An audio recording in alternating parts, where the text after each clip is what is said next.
Não se engane. Não se engane. Tá rindo do quê?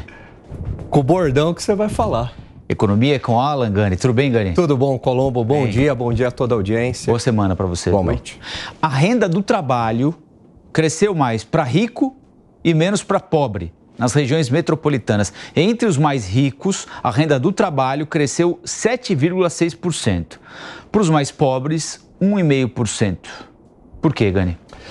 Pois é, geralmente as pessoas mais pobres, elas estão empregadas em setores onde não houve um crescimento tão grande ou onde a renda não cresceu significativamente. Então, por exemplo, setor de transporte, setor da construção civil, e isso talvez explique por que no ano de 2023 houve algumas melhoras em indicadores econômicos, como a inflação reduziu, mercado de trabalho apresentou uma melhora com a redução da taxa de desemprego, massa salarial cresceu, o país cresceu 2,9%, mas apesar dessa melhora dos indicadores econômicos, ela não foi sentida para valer pela população e principalmente pela população mais pobre. Então é uma melhora apenas no indicador, apenas na estatística, mas não é uma melhora de fato real.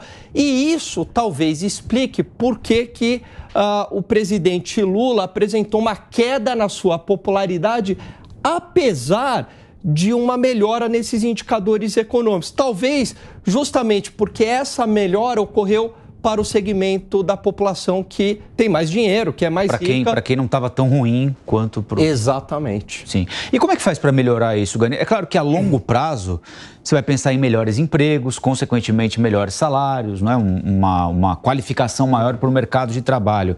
Agora, imediatamente, tem como fazer isso avançar ou essa diferença diminuir minimamente para que esse segmento da população também tenha uma valorização ou sinta uma valorização na medida em que a economia avança? Então, a curto prazo, o que poderia ter um efeito? Um maior crescimento da atividade econômica, com redução da taxa de juros. Aí é importante o governo realizar suas reformas fiscais, controlar o gasto público, para essa taxa de juros cair significativamente e aí o país crescendo, gera mais emprego, aumenta a massa salarial, como você bem trouxe, o controle inflacionário também ajuda.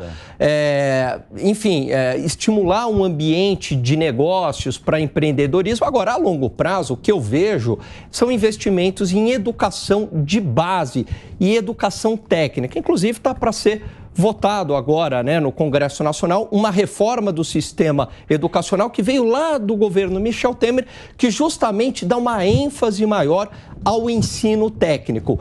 Um grande problema é que a nossa produtividade, comparativamente a outros países, é muito baixa.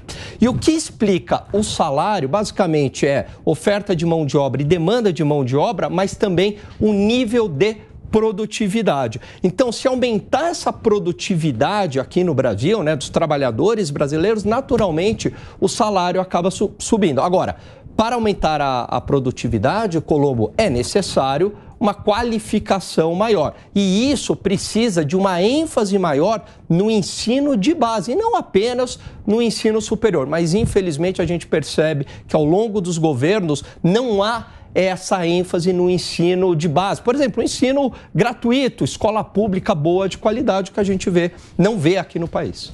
Você, como profissional qualificado que já sabe que o próximo assunto é exatamente esse que você tratou aqui agora, né? Que é a educação. Perfeito. Sabe tudo.